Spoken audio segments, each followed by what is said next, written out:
12 मे 1876 नगरच्या सुपे इथल्या शेतकऱ्यांनी गुजराती मारवाडी व्यापाऱ्यांकडून होत असलेल्या आर्थिक पिळवणुकीच्या विरोधामध्ये एक एल्गार केला. बघता बघता या एल्गाराचं रूपांतर एका उठावात झालं आणि आज हा उठाव आपण दख्खनचा उठाव म्हणून ओळखतो. यंदाच 12 मेला राज्य सरकारनं या उठावाची 150वी वर्षपूर्ती सर्वपक्षीय नेत्यांच्या उपस्थितीत साजरी केली. सर्वपक्षीय हे इथं महत्वाचं आहे. या उठावातूनच महाराष्ट्रात सहकार चळवळीची मुहूर्तमेढ रोवली गेली. मी तुम्हाला आत्ता जो इतिहासातला दाखला दिलाय ना, त्याला निमित्त आहे कोल्हापुरात शेतकऱ्यांची संस्था ताब्यात घेण्यासाठी सुरू असलेल्या कुरघोडीच्या राजकारणाचं. गोकुळ दूध संघ ही एक निव्वळ शेतकऱ्यांच्या उद्धारासाठीची संस्था आहे. पण ही संस्था इतकी ताकदवर आहे की अख्ख्या जिल्ह्याचं, दक्षिण महाराष्ट्राचं पॉलिटिक्स या संस्थेभोवती फिरतंय. हेच पॉलिटिक्स काय आहे? फडणवीस शिंदेंनी बंटी पाटलांचा कंडका पाडलाय का? कोल्हापूरच्या पॉलिटिक्स मधला गुंडा महाडिकांचा प्रभाव कमी होतोय का की कमी झालाय? आणि अजितदादांच्या मुश्रीफांना महायुतीमधूनच चॅलेंज दिलं जाते का? हेच आपण या व्हिडिओमधून सविस्तर समजून घेणार आहोत. नमस्कार, मी सदानंद घाय. तुम्ही द पॉलिटिक्स बघताय आणि आपण पुढच्या 10-1 मिनिटांमध्ये कोल्हापुरातल्या जिरवाजिरवी पॉलिटिक्स बद्दल बोलणार आहोत. पण त्याआधी तुम्ही अजूनपर्यंत द पॉलिटिक्सचं युट्यूब चॅनल सबस्क्राईब केलं नसेल तर ते लगेच करा. सुरुवातीला आपण कोल्हापूर आणि तिथल्या पॉलिटिक्स बद्दल काही एक प्राथमिक माहिती घेऊयात, त्याच्याबद्दल बोलूयात. कोल्हापूर म्हटलं की अख्ख्या महाराष्ट्राला, देशाला राजर्षी शाहू महाराज आठवतात. तिथला पुरोगामी सत्यशोधकी विचार आठवतो. तिथल्या सहकार चळवळीचं नाव घेतलं जातं. पण हेच कोल्हापूर गेल्या काही वर्षांपासून जिरवाजिरवी, पाडापाडी, जातीय धार्मिक तेढ यामुळं नावारूपाला आले असं म्हणावं लागतंय. इथलं राजकारणच गेल्या 2-1 दशकांपासून बंटी पाटील विरुद्ध महाडिक अशा 2 ध्रुवांभोवती फिरतंय. महाडिक ही फॅमिली आहे म्हणून आपण फक्त इथं महाडिकांचं नाव घेतोय. आणि 8-10 वर्षापूर्वीपर्यंत हे महाडिक आणि बंटी पाटील काँग्रेस मध्ये राहूनच आपलं पॉलिटिक्स करायचे.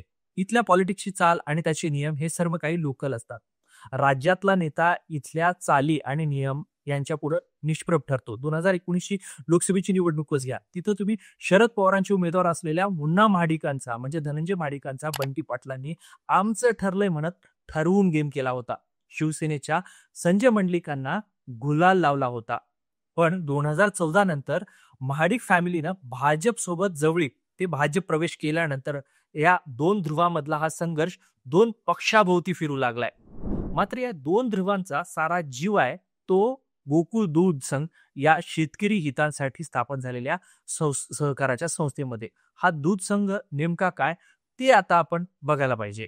तब्बल 3 लाख सभासद संख्या आहे आणि गोकुळ दूध संघाची 2023-24 या आर्थिक वर्षामध्ये तब्बल 3,500 कोटी रुपयाची आर्थिक उलाढाल झालेली होती. पश्चिम महाराष्ट्रातलं पॉलिटिक्स हे सहकारी संस्थांभोवती फिरतं आणि गोकुळ दूध संघ ही पश्चिम महाराष्ट्रातली सर्वात प्रभावशाली, शक्तिशाली सहकारी संस्था आहे.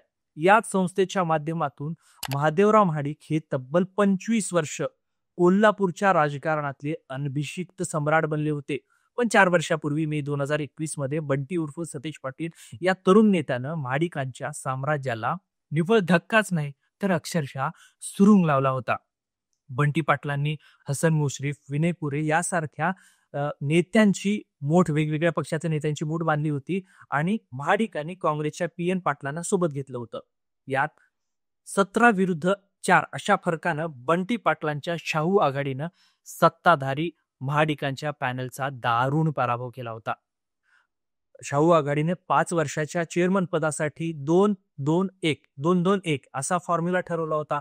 यानुसारच पहिली 2 वर्ष बंटी पाटलांची निकटवर्तीय आणि सर्वात ज्येष्ठ संचालक विश्वासराव पाटील यांना चेअरमन करण्यात आलं होतं. त्यानंतरच्या 2 वर्षासाठी हसन मुश्रीफांचे निकटवर्तीय अरुण डोंगळे यांना गुलाल लावण्यात आला. पण 2 वर्षानंतर राजीनामा देण्यास याच डोंगळेंनी सपशेल नकार दिल्यानं आता आपण हा व्हिडिओ बनवतोय आणि चर्चा करतोय. कोल्हापूर आणि गोकुळ दूध संघ पुन्हा एकदा या निमित्तानं राज्याच्या राजकारणाच्या चर्चेत केंद्रस्थानी आलाय.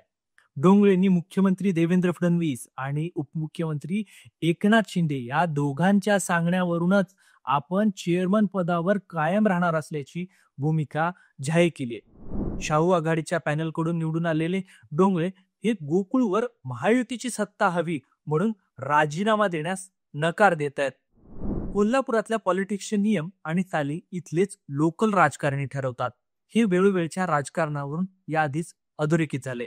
पण यावेळी मात्र फडणवीस शिंदेंनी हा अलिखित नियम चेंज केलाय असं डोंगरेंच्या भूमिकेवरून स्पष्ट होतंय. विशेषतः एकनाथ शिंदेनी गेल्या लोकसभा निवडणुकीपासून कोल्हापूरची पॉलिटिक्समध्ये खास लक्ष घालायला सुरुवात केली आहे. वेगळं इंटरेस्ट त्यांनी घेतलेला इथं दिसतोय. लोकसभेवेळी शिंदेंनी कोल्हापुरात अक्षरशः ठाण मांडलं होतं. कोल्हापूर उत्तरमधून विधानसभेच्या निवडणुकीवेळी मधुराम राजेंनी ऐनवेळी काँग्रेसची उमेदवारी मागे घेण्यामागेही सतेज पाटलांना चेकमेट करण्यासाठी शिंदेंनीच रसद पुरवल्याचंही तेव्हा बोललं गेलं होतं. आता डोंगरेंच्या अपेक्षित राजीनाम्याच्या निमित्तानं पुन्हा एकदा शिंदेसोबत फडणवीसही कोल्हापूरच्या राजकारणात ऍक्टिव्ह झाल्याचं स्पष्ट झालंय. पण या घडामोडी कोल्हापुरातले भाजपचे सर्वेसर्वा असलेल्या मुन्ना माडिकांच्या प्रभावावर प्रश्नचिन्ह निर्माण करणारे आहेत. कारण राज्य पातळीवरून कोल्हापुरातल्या पॉलिटिक्सचे नियम चाली ठरवल्या जात असल्यानं महाडिकांचा प्रभाव कमी होतोय का असा मुद्दा निर्माण झालाय. कारण 2019ला आपण बघितलं होतं शरद पवारांचा प्रभाव देखील चालला नव्हता इथल्या लोकल पॉलिटिक्सच्या पुढं. इथं एक गोष्ट आवर्जून सांगायला पाहिजे ती म्हणजे तब्बल 8 वर्ष महाडिक फॅमिलीच्या अंगाला गुलाल लागला नव्हता. एका पाठोपाठ एक पराभवाचे धक्के सहन करावे लागत होतं, तोंड बघावं लागत होतं. लोकल पातळीवर महाडिक फॅमिलीला बंटी पाटलांच्या खेळीमुळं विजयाचं तोंड बघायला मिळत नव्हतं. मात्र जून 2022 मध्ये मात्र राज्यसभा निवडणुकीत फडणवीसांच्या रणनीतीमुळं मुन्ना माडिकांच्या विजयाच्या निमित्तानं महाडिक फॅमिलीला हा गुलाल लागला होता. दुसरीकडं राष्ट्रवादी काँग्रेसचे अध्यक्ष तथा महायुतीतले उपमुख्यमंत्री अजित पवारांनाही महायुतीमधूनच चॅलेंज दिलं जातंय का असाही एक मुद्दा या सगळ्यांच्या निमित्तानं प्रकर्षानं समोर आलाय. कारण हसन मुश्रीफ हे अजितदादांच्या राष्ट्रवादीचे कोल्हापुरातले सर्वेसर्वा आहेत. मुश्रीफ आणि बंटी पाटील ही जोडगळी गेल्या 5 वर्षात फेमस झाली आहे, नावारूपाला आले आहे. बंटी पाटलांचा कणका पाडत असतानाच माहितीकडून मुश्रीफांचेही पंख कापले जात आहेत का असाही प्रश्न विचारला जातोय. या निमित्तानं उपस्थित देखील झालाय. पण या सगळ्यात एकाकी पडले ते बंटी पाटील. कारण हसन मुश्रीफांकडे मंत्रीपद आहे. 2024च्या विधानसभा निवडणुकीत माहितीनं कोल्हापुरातल्या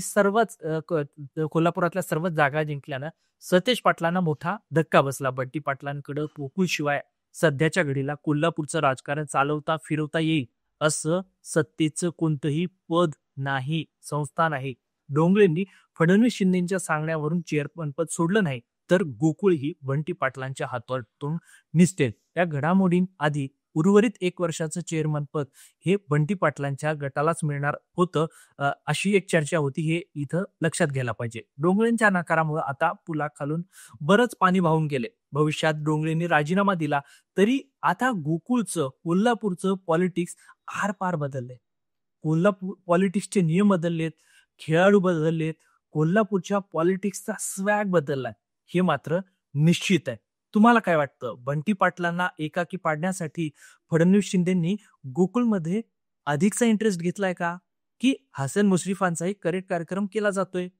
महाडिक फॅमिलीचा प्रभाव कमी होतोय का हे तुम्ही कमेंट करून आवर्जून सांगा. व्हिडिओ कसा वाटला तेही सांगायला विसरू नका. आणि अजूनपर्यंत तुम्ही द पॉलिटिक्सला सबस्क्राईब केलं नसेल तर सबस्क्राईब करा. शेवटपर्यंत व्हिडिओ बघितल्याबद्दल धन्यवाद.